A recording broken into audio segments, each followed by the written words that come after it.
নমস্কাৰ এই মুহূৰ্তত আহি পৰিছে ৰাজ্যখনৰ বাবে খণ্ডিয়াৰ কেইবাটাও বিগ ব্ৰেকিং নিউজ। আজি 30 নৱেম্বৰ অসমৰ লগতে ভাৰতৰ বিভিন্ন প্ৰান্তৰ পৰা খণ্ডিয়াৰ কেইবাটাও খবৰ একেলগে যুগুতোৱা হৈছে। এই মুহূৰ্তত জনাই আছো এটা গুৰুত্বপূৰ্ণ খবৰ। আৰম্ভ হৈছে হিমন্ত বিশ্ব শৰ্মাৰ পতনৰ সময়। ধুৱলি কুঁৱলী দেখা পাব এতিয়া হিমন্ত বিশ্ব শৰ্মাই। এটা গুৰুত্বপূৰ্ণ খবৰ আৰম্ভ হৈছে হিমন্ত বিশ্ব শৰ্মাৰ পতনৰ সময়। ধুৱলি কুঁৱলী দেখা পাব এতিয়া হিমন্ত বিশ্ব শৰ্মাই। ধুৱলি কুঁৱলী দেখা পাব হিমন্ত বিশ্ব শৰ্মাই। মুখ্যমন্ত্ৰী এতিয়া মিয়াৰ পাল্লাত পৰিছে। মিয়াই এতিয়া ধুৱলি কুঁৱলী দেখুৱাব হিমন্ত বিশ্ব শৰ্মাক। হিমন্ত বিশ্ব শৰ্মাক এতিয়া মিয়াৰ প্ৰয়োজন হৈছে। তাৰ মানে আৰম্ভ হৈছে হিমন্ত বিশ্ব শৰ্মাৰ পতন। পূৰ্বতে যেতিয়া এজিপিক মিয়াৰ প্ৰয়োজন আছিল তেতিয়াই ভংগ হৈছিল এজিপি। গতিকে এইবাৰ হিমন্ত বিশ্ব শৰ্মাৰ পতনৰ পাল। পৰৱৰ্তী খবৰটো হৈছে ধাৰ লৈ লৈ তৎ পোৱা নাই হিমন্ত বিশ্ব শৰ্মা চৰকাৰে। 3 ডিচেম্বৰৰ পুনৰ 900 কোটি টকাৰ ঋণ ল'ব হিমন্ত বিশ্ব শৰ্মা নেতৃত্বাধীন এইখন বিজেপি চৰকাৰে। এটা গুৰুত্বপূৰ্ণ খবৰ জনোৱাৰ চেষ্টা কৰিছো। লৈ লৈ তৎ পোৱা নাই হিমন্ত বিশ্ব শৰ্মা চৰকাৰে। 3 ডিচেম্বৰত পুনৰ 900 কোটি টকাৰ ঋণ ল'ব হিমন্ত বিশ্ব শৰ্মা চৰকাৰে। এফালে যিখন চৰকাৰে দেশৰ উন্নয়নৰ কথা কয়, যিখন চৰকাৰে জনতাৰ কথা কয়, সেইখন চৰকাৰে এতিয়া 3 ডিচেম্বৰত পুনৰ 900 কোটি টকাৰ ধাৰৰ বোজা উঠাইছে এখন জনতাৰ ওপৰত। 3 ডিচেম্বৰত পুনৰ 900 কোটি টকাৰ ঋণ ল'ব হিমন্ত বিশ্ব শৰ্মা চৰকাৰে। সবাতোকৈ গুৰুত্বপূৰ্ণ খবৰ 1 অক্টোবৰত লৈছিল হিমন্ত বিশ্ব শৰ্মা চৰকাৰে 750 কোটি টকাৰ ঋণ। 8 অক্টোবৰত লৈছিল 750 কোটি টকাৰ ঋণ। ইফালে যোৱা 17 ছেপ্টেম্বৰতো হিমন্ত বিশ্ব শৰ্মা চৰকাৰে একেদিনাই 500 কোটিকৈ 1000 কোটি টকাৰ ঋণ লৈছিল। এসপ্তাহৰ ভিতৰতে 1250 কোটি টকাৰ ঋণ লৈছে হিমন্ত বিশ্ব শৰ্মা চৰকাৰে। একেটা মাহতেই 3বাৰকৈ ঋণ লৈছে হিমন্ত বিশ্ব শৰ্মা চৰকাৰে।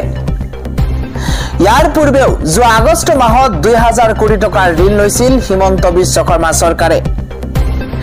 7 আগষ্টত 1000 কোটি টকাৰ ঋণ লোৱাৰ পিছতে 27 আগষ্টতো 1000 কোটি টকাৰ ঋণ লৈছিল হিমন্ত বিশ্ব শৰ্মা চৰকাৰে। 1,57,000 কোটি টকা ধাৰুৱা হৈছে ৰাজ্য চৰকাৰ।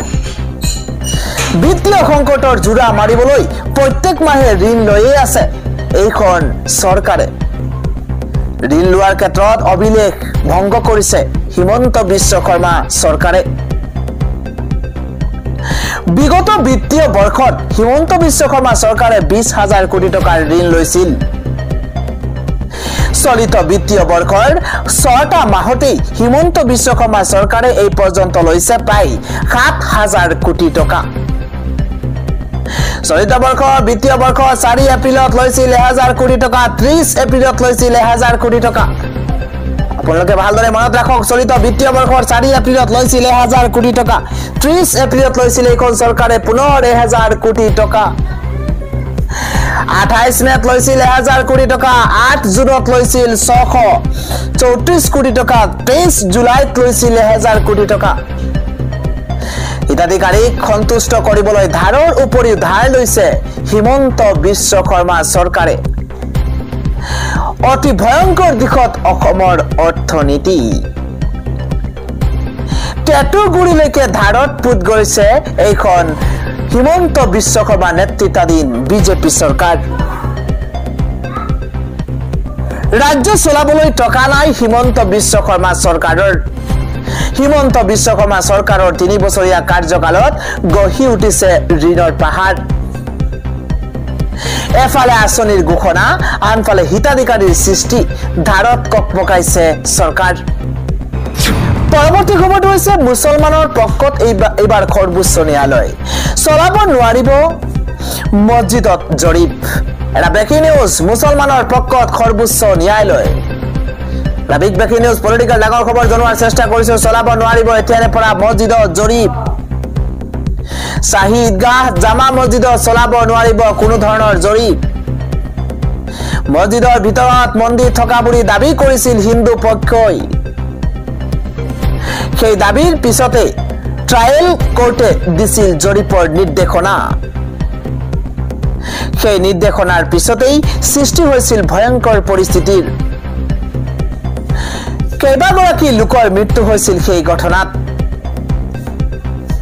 সম্বলত থকা শাহী ঈদগাহ জামা মছজিদৰ এই ঘটনাৰ পাছতেই এতিয়া ন্যায়ালয়ৰ গুৰুত্বপূৰ্ণ ৰায়দান শুকুৰবাৰে এই গুৰুত্বপূৰ্ণ নিৰ্দেশনা প্ৰেৰণ কৰিছে ন্যায়ালয়ে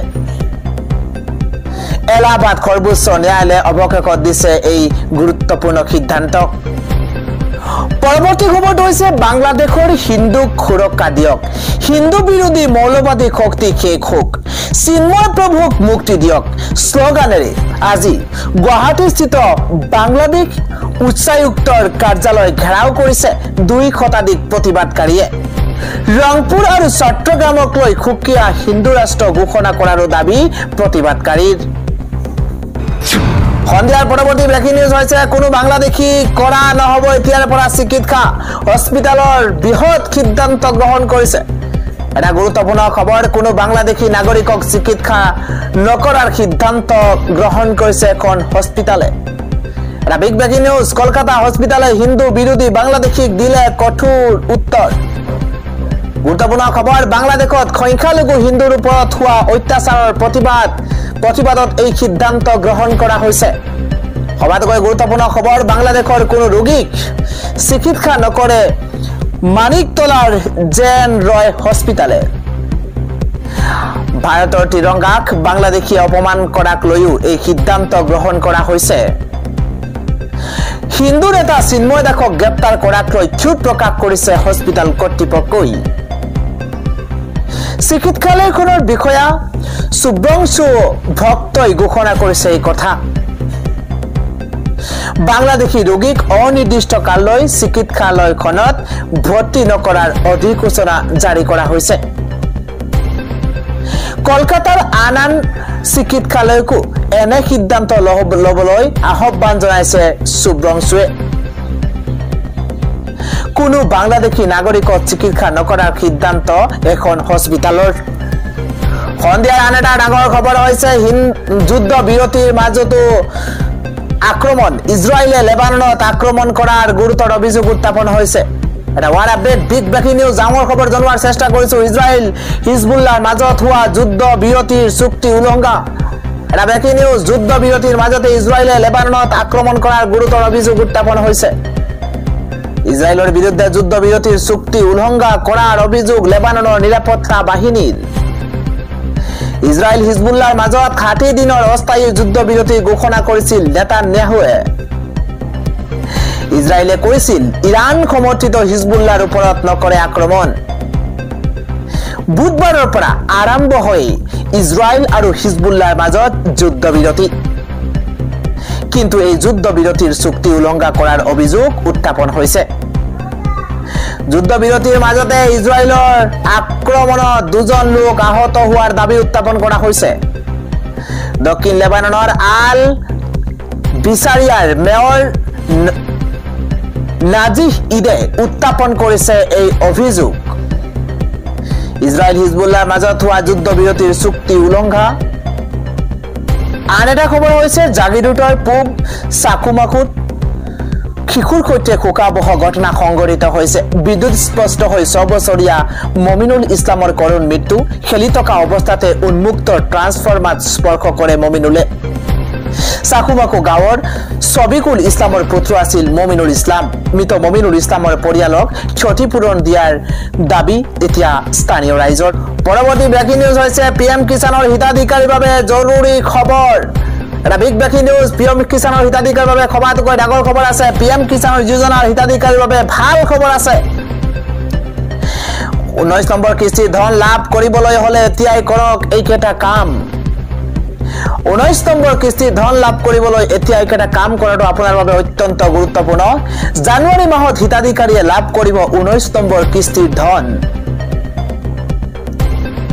আঁচনিৰ সুবিধা লবলৈ কৃষকে ই-কেৱাইচি সম্পূৰ্ণ কৰাটো প্ৰয়োজনীয় ডিসেম্বৰ মাহতে ই-কেৱাইচি সম্পূৰ্ণ নকৰিলে নাপাব 19 নম্বৰ কিস্তিৰ ধন নিকটৱৰ্তী CSC চেণ্টাৰত অনলাইন যোগে কৰিব পাৰিব ই-কেৱাইচি ইকেৱাইচিৰ বাবে প্ৰয়োজন হ'ব আধাৰ কাৰ্ড আৰু বায়োমেট্ৰিকৰ আধাৰৰ লগতে হিতাধিকাৰীৰ থাকিব লাগিব মোবাইল নম্বৰ PM কিষাণৰ অফিচিয়েল ৱেবছাইট pmkisan.gov.in ত লাভ কৰিব অধিক তথ্য PM কিষাণ সন্মান নিধি যোজনাৰ অধীনত বছৰি ৬০০০ টকা দিয়ে চৰকাৰে PM কিষাণ যোজনাৰ হিতাধিকাৰীৰ বাবে আছিল এটা ভাল খবৰ